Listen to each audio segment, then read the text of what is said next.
Hinahanap ko ang perpektong lugar para magtayo ng kampo. Ito ang magiging kampo ko. Saan nanggagaling ang hangin? Ano? Isang helicopter? Hindi maaari. Matatangay ako. Lumipad palayo mula rito? Hindi. Hindi. Iyon ang perpekto kong lugar. Ang ganda ng lugar na ito para magkampo. Bagay sa akin. Perpekto dito. Diyan ko ilalagay ang kampo ko. Kaya ito ang kampo mo? Hindi, ito ang lugar ko. Ako ang nauna. Pasensya na, mahal, pero hindi kailanman sumusuko si Emma, lalo na sa isang katulad mo. Ito ang lugar ko. Ano ang hindi mo maintindihan? Oh, sige. Hindi ko kayang makipag-usap sa may hirap ng matagal. Panahon na para magbihis. Magsimula tayo sa isang maleta na puno ng mga bagay. Halika na, mga katulong. Ilabas na ang lahat ng mga gamit ngayon. Nandito na tayo, at walang problema. Ilabas ang mga gamit mo.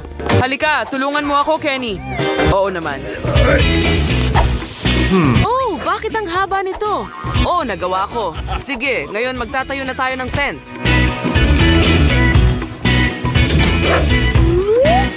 Halos handa na ang base.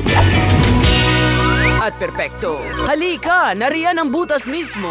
Oo, tama ka. Ano pa ang dapat nating gawin? Ganito mo hawakan ang mga tagubilin. Hoy, miss, mag-ingat ka. Haray! Kinagat niya ako gamit ang mga patpat. Kailangan ko ng mga sanga ng puno para itayo ang aking tent.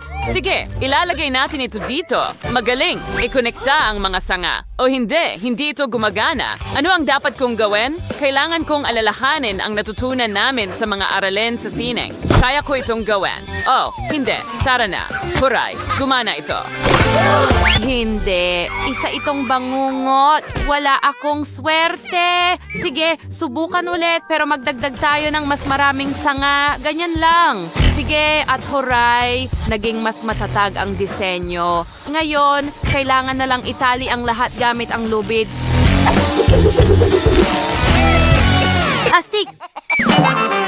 Paano si Emma? Rick, kailangan mong ibaba ang mga kahon na ito at gamitin ito para sa aking tent. Sige, oo. Matatapos ito, Miss Emma. Magaling! Wow, bakit ang haba ng telang ito? Kailangan ko ang kahon na ito. Sana hindi mapansin ni Emma na nawawala ito. Dadalhin namin ito at ngayon ay sisirain ko ang kahon. Magaling. Ngayon, idikit ang mga piraso gamit ang adhesive tape. Ito ang magiging mga dingding ko. Ilalagay natin ito sa isang balangkas ng mga patpat at tingnan mo ang cute na bintana na ginawa ko gamit ang mga sanga. Ang ganda! Ano na kay Emma? Grabe. Pwede mo bang gawin ng mas mabilis, please? Pagod na akong nakatayo dito. Okay, handa na, Miss Emma. Halos tapos na. Heto na. Super. Ngayon kunin mo ang perang ito at ikalat mo sa paligid ng tolda. Bilisan mo. Miss Emma, ididikit ko ang bawat perang papel sa tent. Matatapos ito bago ang huling kampana. Astig. Ano ang ginagawa ni Rick doon? Nagdala ako ng maleta na may mga gold bar. Binigyan ni Emma ng gawain na ilagay ang mga ito malapit sa kanyang tent. Tapos, nagawa na namin ang lahat, Miss Emma. Handa na ang iyong tent. Salamat. Ito, salamat.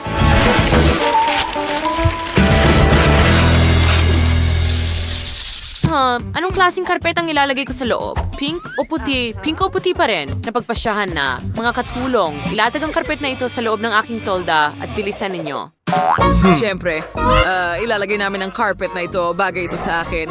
Ang astig ko dito. Rick, tingnan mo yon. Kenny, mukha kang clown. Magtrabaho ka na. Okay, kailangan nating ikalat ang carpet sa loob. At matatapos na ito. Maglalagay kami ng bedside table dito at magkakabit ng TV para maging komportable si Miss Emma dito. Magdadagdag din kami ng setup at maliit na mesa. Magkakaroon ng popcorn machine at kandila dito. Ang kanyang mga paboritong laruan at kandelero. Maraming malalambot na unan. At syempre, huwag kalimutan ang mga ilaw. Perfection mismo. Wow, ang ganda ng garland. Gusto ko ito. Kailangan itong isabit, ilalagay ko rin ito sa sahig at tatakpan ko ang sarili ko ng pink na kumot. Narito na. Ang cute. Maglaro tayo. Wow, Wow! Ang saya! Gustong-gusto ko ang pag-aayos ng mga sweet sa multi-dude sword game. Lumilipad papunta sa garapon. Ha, oo, nagpasya akong manghuli ng alitaptap para hindi masyadong madilim at nakakatakot sa gabi. Wala akong mga ilaw o garland, pero may walang hanggang pinagmumula ng liwanag sa anyo ng mga alitaptap. Ilalagay natin sila dito. At ngayon nagpasya ako na gamit ang aking mga hibla, maaari kong palamutihan ang mga dingding ng aking tolda. Magpipinta ako sa karton. Gustong-gusto kong mag-drawing. Hindi ako pinapayagan ni Mama na magpinta sa mga dingding ng bahay, pero maganda ang kinalabasan. Hindi ba't astig?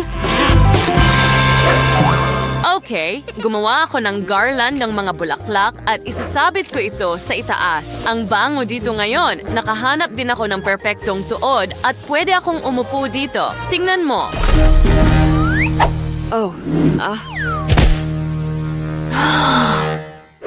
Nako! Mga langgam ba ito? Anong bangungot? Ayan! Hindi!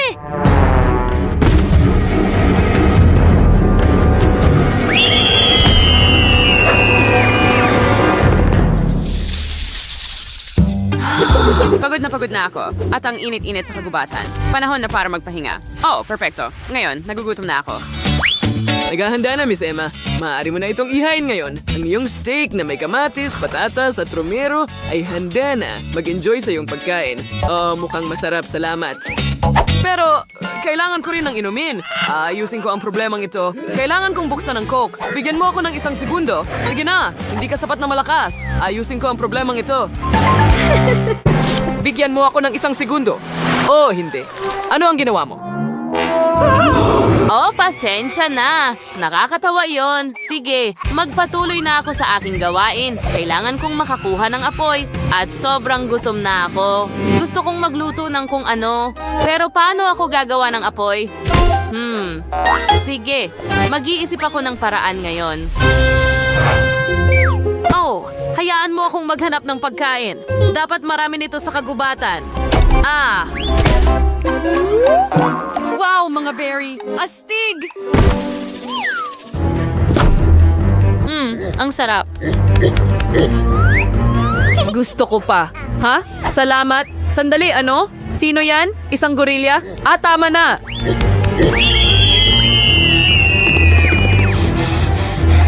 Isang malaking gorilya? Hindi. Nakakatakot. Huwag mo akong kainin. Halos nakatakas ako. Hindi maaari. Manatili ka dito. Hinahabol ako ng gorilya? Hindi. Sige, hindi ko nakakainin ang mga berry mo. Pangako. Kailangan kong magtago dito. Baka hindi niya ako makita. Oh, hindi maaari. Natagpuan ako ng gorilya. Emma, kailangan nating tumakbo. Hinahabol ako ng isang malaking, mabalahibong gorilya mula sa gubat. Ano ang sinasabi mo? Bakit may gorilya dito? Hindi ako sasama sa iyo. Huwag mo akong hawakan. Miss Emma, kailangan mo ba ng tulong? Tingnan mo, Rick. Tumakbo ka.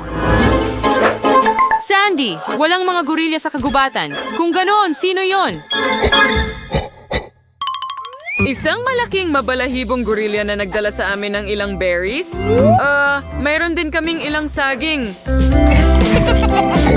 Tingnan mo, gusto niya ito. Nakakatawa talaga.